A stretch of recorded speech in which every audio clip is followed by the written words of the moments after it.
출애굽기 3장 1절에서 5절 말씀. 모세가 그의 장인 미디안 제사장 이드로의 양떼를 치더니 그 떼를 광야 서쪽으로 인도하여 하나님의 산 호렙에 이르매 여호와의 사자가 떨기나무 가운데로부터 나오는 불꽃 안에서 그에게 나타나시니라. 그가 보니 떨기나무에 불이 붙었으나 그 떨기나무가 사라지지 아니하는지라. 이에 모세가 이르되 내가 돌이켜 가서 이 큰 광경을 보리라. 떨기나무가 어찌하여 타지 아니하는고 하니 그때에 여호와께서 그가 보려고 돌이켜 오는 것을 보신지라. 하나님이 떨기나무 가운데서 그를 불러 이르시되 모세야 모세야 하시매 그가 이르되 내가 여기 있나이다.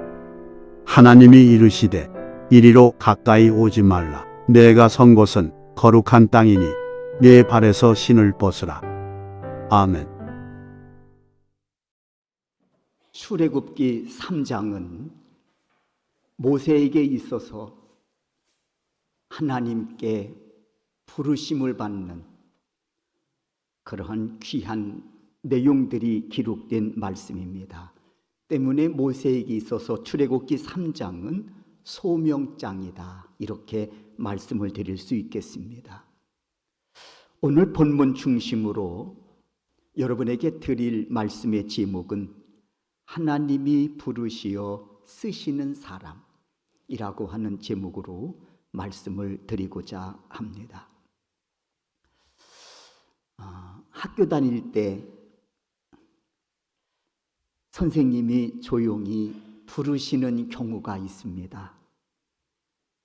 그리고 말씀하시기를 방과 후에 선생님 좀 도와줄 수 있니? 하고 부탁을 하시는 경우가 있지요. 굉장히 기쁩니다.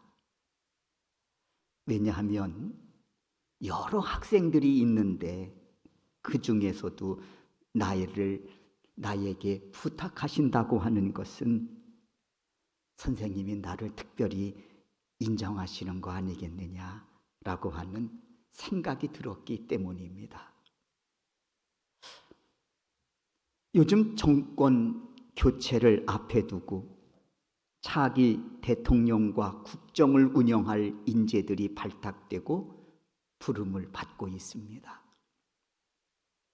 오늘 본문에서도 모세, 하나님께로부터 부르심을 받습니다. 그는 호렙산에서 40년 동안 장인 이드로의 양떼를 돌보며 살고 있었습니다. 한때는 바로의 궁궐에서 공주의 아들로 차기 대권을 꿈꾸며 실력을 쌓아가던 그였지만 지금은 양을 치는 그런 목동으로 늙어가고 있습니다. 그런 그에게 어느 날 하나님이 찾아오셔서 막중한 사명을 맡기신 겁니다. 모세야, 너는 내 백성을 이끌고 약속의 땅으로 인도하여야 하겠다 하는 막중한 사명을 받습니다. 하지만 우리가 알고 있는 것처럼 모세 거절합니다. 감당할 수 없다면서 거듭 거절합니다. 모세의 입장에서 보면 이해가 됩니다. 나이 80에 그 막중한 일을 어찌 감당할 수 있겠느냐고 하는 것이지요. 하나님이 좀 부르시려면 좀 일찍, 내가 젊었을 때 부르시지, 지금 와서 쓰겠다고 부르시니 내가 광야에서 40년을 양이나 치며 지낸 내가 무슨 정치적인 감각이 살아있겠으며 무슨 통솔력이 있어서 이 백성을 이끌 수 있겠느냐고 하는 겁니다. 맞는 말인 것 같습니다. 그렇다면 하나님, 모세를 잘못 부르신 건가요? 아닙니다. 그런데 모세는 왜 감당할 수 없다고 거절할까요? 이유가 있지요. 하나님은 사람을 불러 쓰시는 데 있어서 사람이 생각하는 기준과 하나님이 생각하시는 기준이 다르기 때문에 그렇습니다. 기준이 다른 거예요. 그래서 오늘은 본문 중심으로 그 말씀을 좀 하려고 합니다. 하나님이 쓰시는 기준은 무엇인가?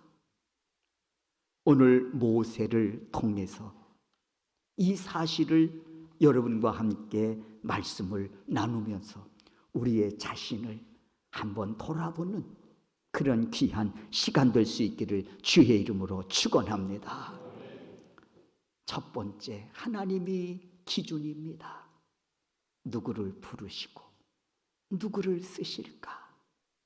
첫째는 낮아진 사람입니다. 다른 말로 표현하자면 겸손한 사람이지요. 이것이 하나님이 부르시는 기준이고 쓰시는 기준이라는 겁니다.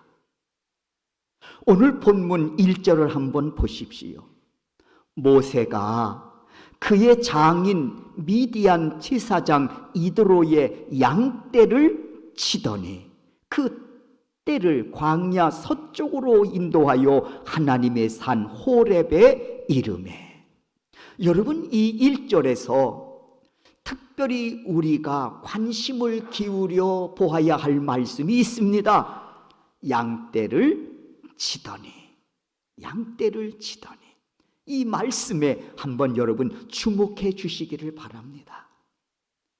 그날도 모세는 여느 날과 다를 바 없이 양떼를 이끌고 호렙산을 오릅니다. 40년이나 반복되는 생활이지요. 어제도 그랬듯이 오늘도 모세는 양떼를 이끌고 호렙산에 오릅니다. 40년이나 반복되는 생활입니다. 여러분, 모세에게 이 40년의 시간은 어떤 세월이었을까요? 한때는 바로 공주의 아들로 차기 대권을 꿈꾸던 그였습니다. 세상이 내 손 안에 있소이다 하며 기세등등한 그였습니다. 비록 하나님을 믿기는 했지만 하나님보다는 자신을 더 믿었는지도 모르겠습니다. 자기 대권을 더 의지하고 이를 위해서 수많은 지식을 쌓아가는 모세, 지식을 더 의지하고 자기 대권을 더 의지했는지도 모르겠습니다. 그러던 중에 한순간의 실수로 살인자로 낙인 찍혀 버린 것이지요. 그리고 그는 생각지도 못한 도망자가 되어 미디안 광야로 도망을 칩니다. 그리고 양을 치는 목동이 된 겁니다. 그러면서도 그는 자기 대권의 꿈을 버리지 않았겠지요.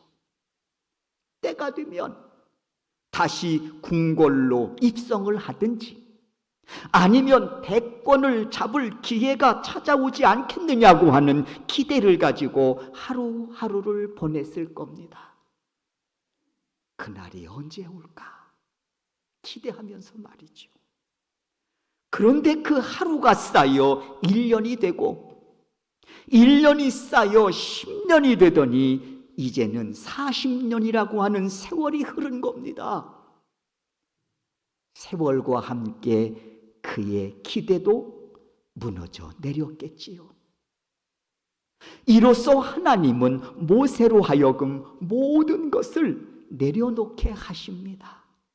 세월 앞에 하나씩 하나씩 모세로 하여금 내려놓게 하십니다.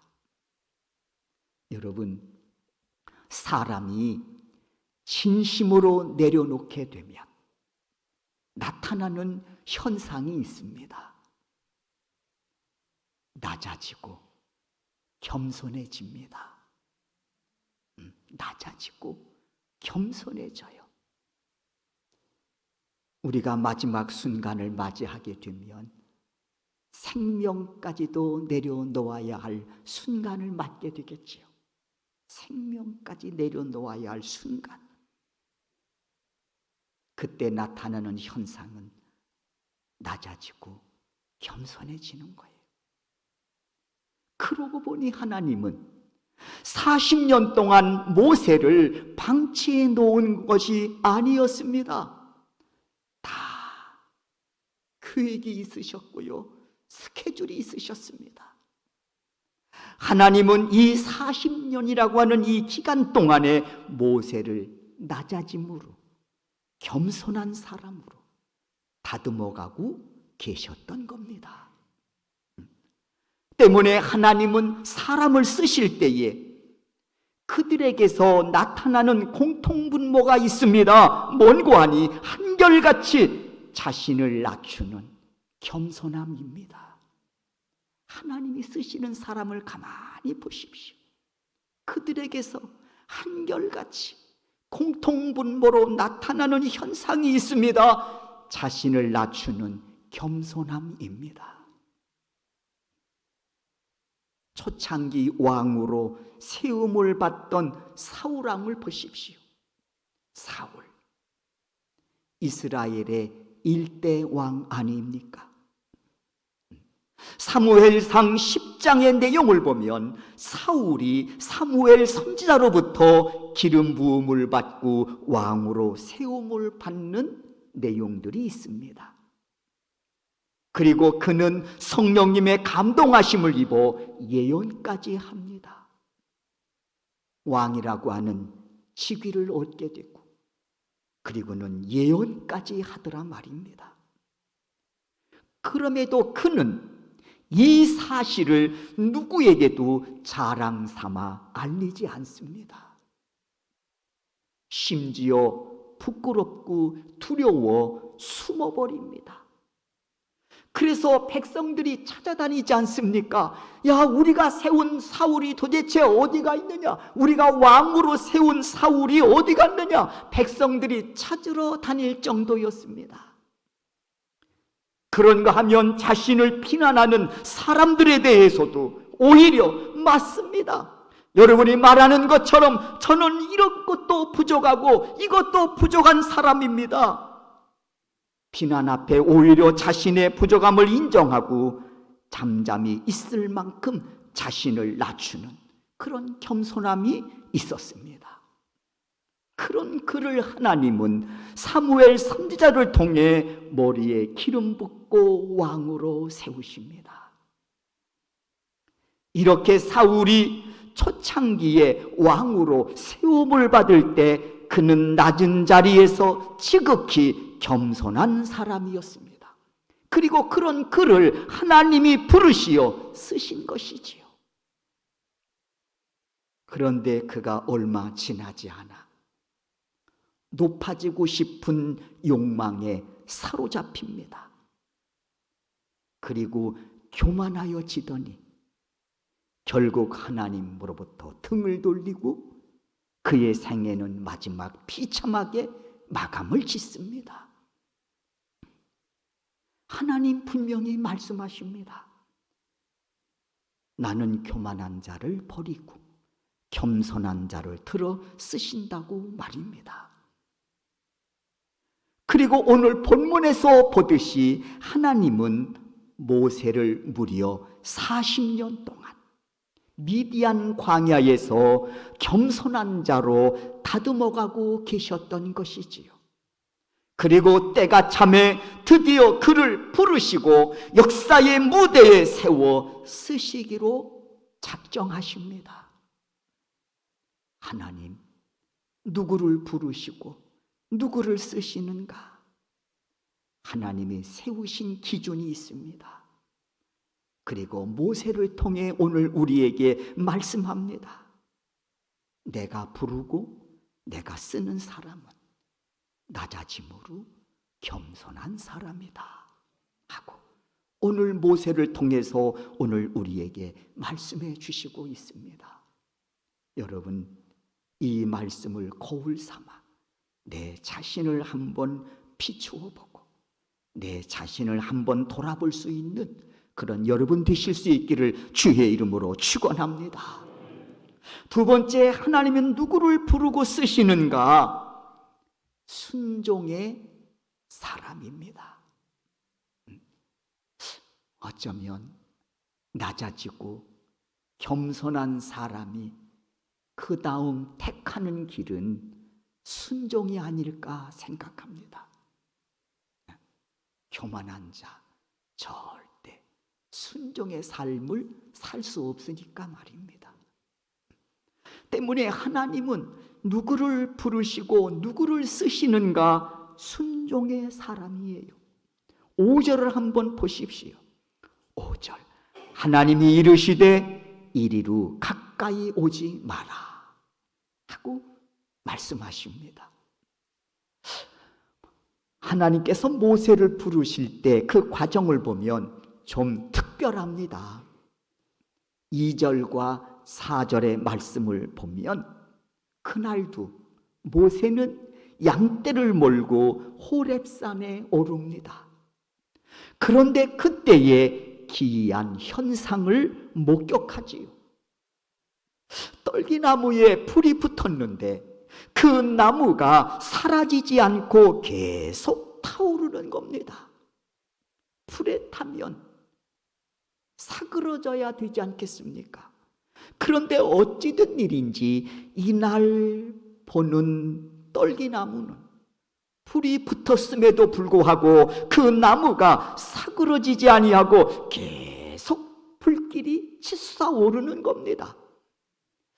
이상하다 싶어서 모세, 가까이 다가서려고 하자 하나님의 다급하신 음성이 들립니다.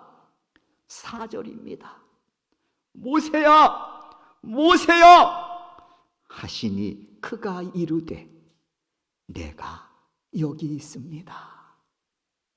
그러자 하나님께서 말씀하시지요. 5절입니다. 하나님이 이르시되 이리로 가까이 오지 마라. 하나님이 명하십니다. 여러분, 이 4절과 5절의 말씀을 읽다 보면 이런 장면이 떠오릅니다. 어느 자녀, 어린 자녀가 뜨거운 불을 만져보려고 손을 내밀 때 옆에서 지켜보고 있던 부모 깜짝 놀라 아이의 이름을 부릅니다. 인화야! 인화야! 하고 다급하게 부르시죠. 그러면서 안 돼! 외치면서 달려오는 부모의 모습을 연상케 합니다. 4절을 보십시오. 모세야! 모세야! 하시면서 이르시되 이리로 가까이 오지 마라. 두 번 그의 이름을 거듭 부르시는 모습 속에서 하나님은 얼마나 다급하셨는지를 그 마음을 읽을 수 있지 않습니까? 그런데 여러분, 이와 같은 말씀은 또 있습니다.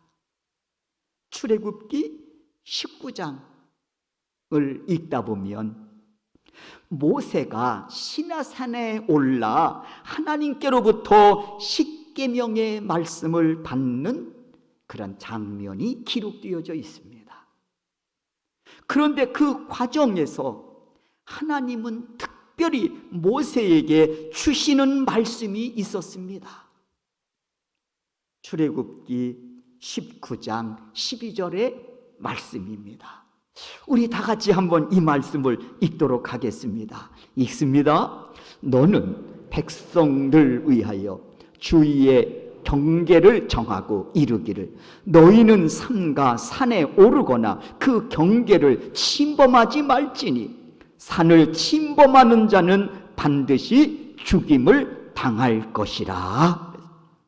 하나님 모세에게 십계명을 주시기 위해 시내산에 강림하십니다. 그 과정에서 하나님께서 모세에게 말씀합니다. 모세야, 경계를 정하도록 해라. 이 말은 뭘까요? 가까이 오지 말라는 얘기예요. 경계를 정하고 삼가 산에 오르거나 그리고 정한 그 경계를 침범할지 말지니, 만약에 그 경계를 침범하는 자가 있을진데 반드시 죽임을 당할 것이다. 하나님 말씀합니다. 여러분, 이 말씀은 오늘 본문 5절에서 모세에게 주시는 말씀과 같은 맥락입니다. 5절, 하나님이 이르시되 이리로 가까이 오지 마라. 그렇습니다. 가까이 가면 모세가 죽임을 당하기에 접근을 막고 계신 겁니다. 그것도 다급하게, 모세야, 모세야, 이리로 가까이 오지 마라. 여러분, 그럼에도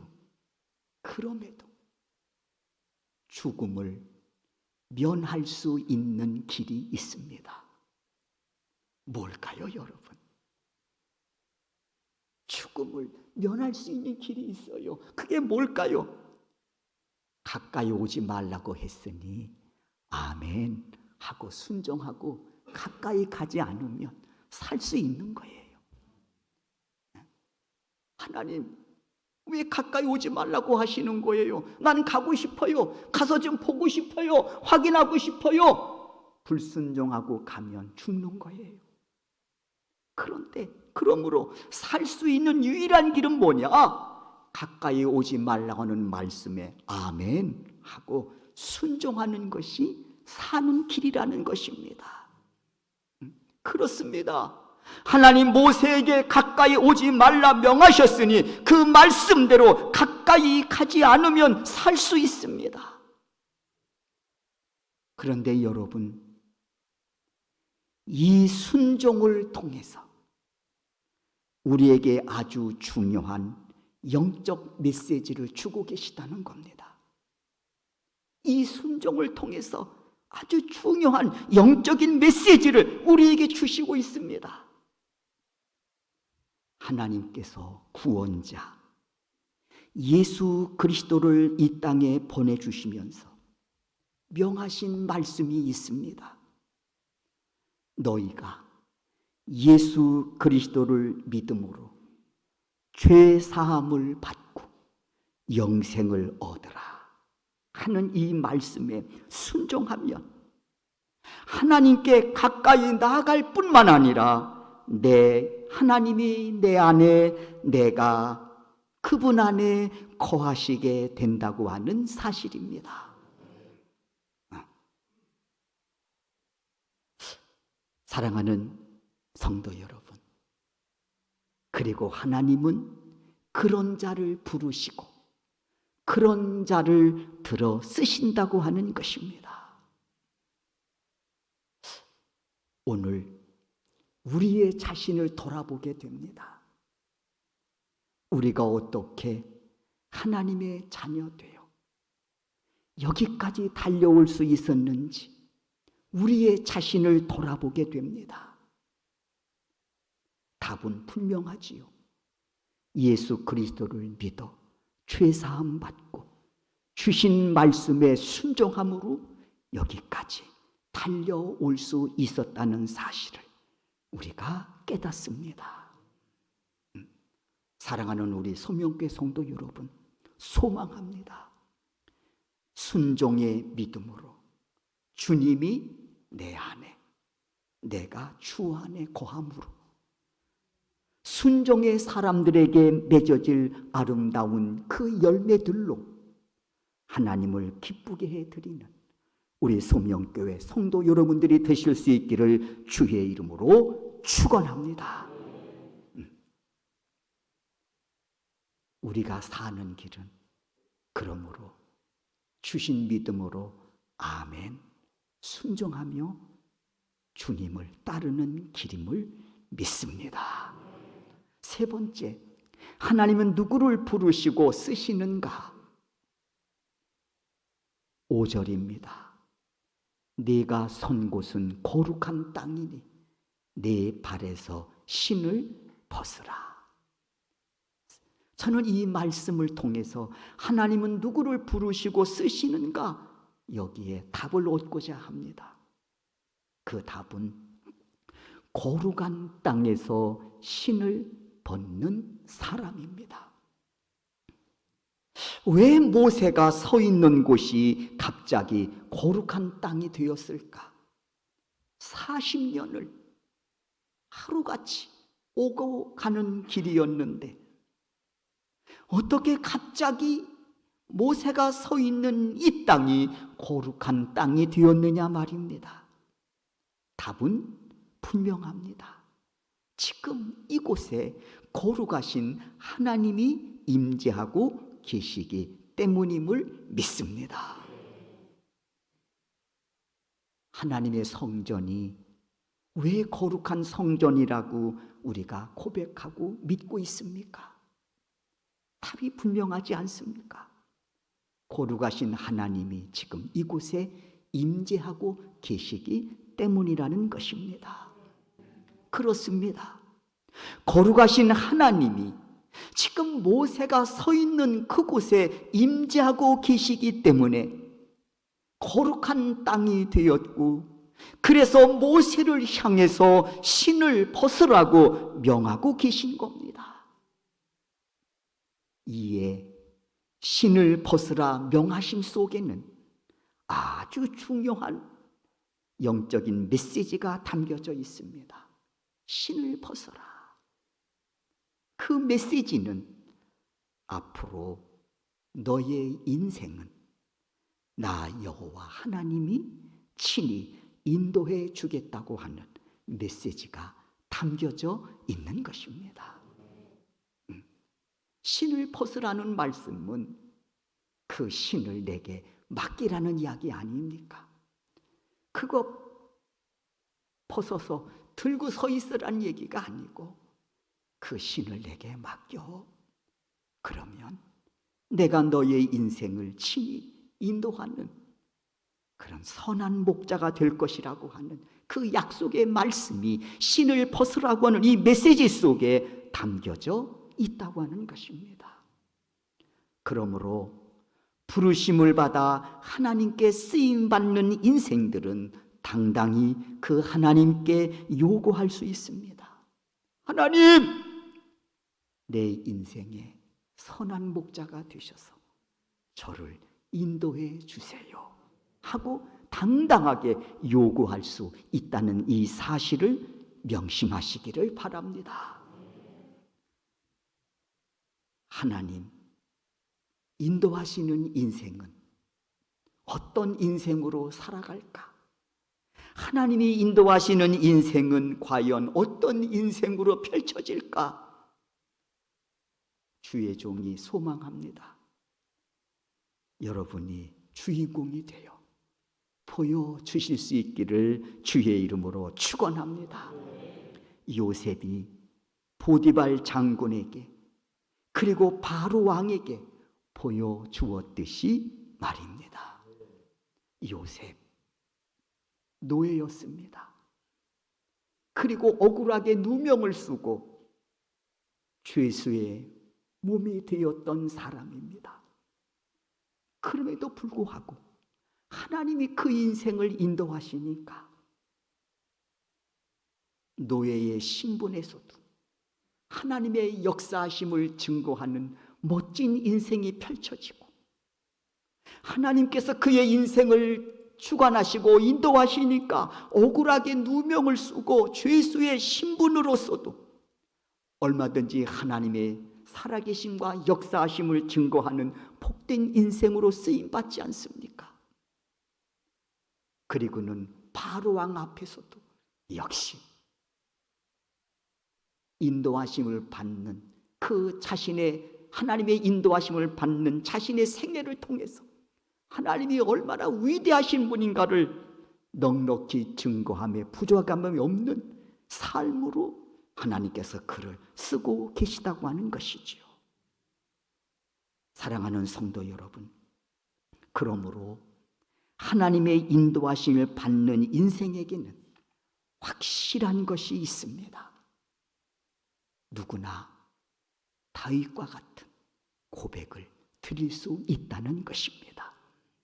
여호와는 나의 목자 되시고 내게 부족함이 없으신 분이십니다 라고 하는 이 멋진 고백을 드릴 수 있도록 그분께서 내 인생을 책임져 주시고 인도해 주실 줄로 믿습니다.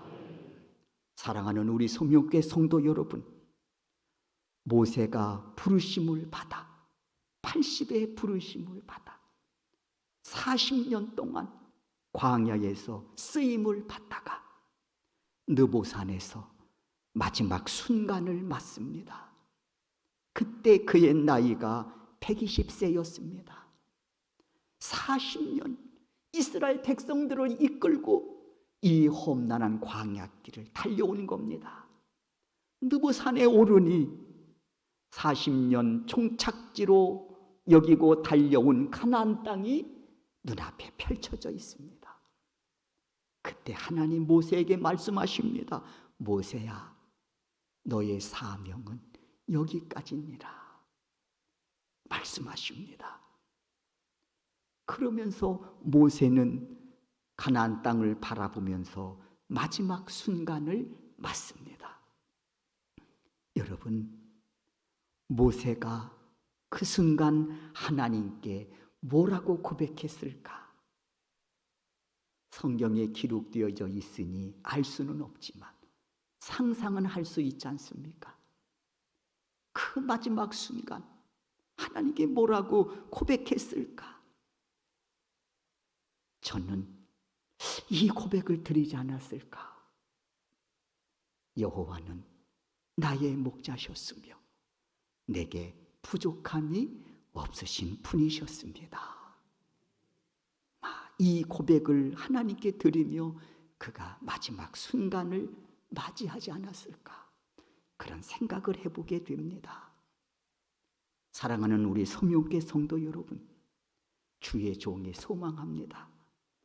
이 고백이 하나님의 인도하심을 받는 여러분 역시 이 고백으로 하나님께 영광을 올려드리는 그런 복된 우리 소명교회 성도 여러분들이 되실 수 있기를 주의 이름으로 축원합니다. 나의 평생에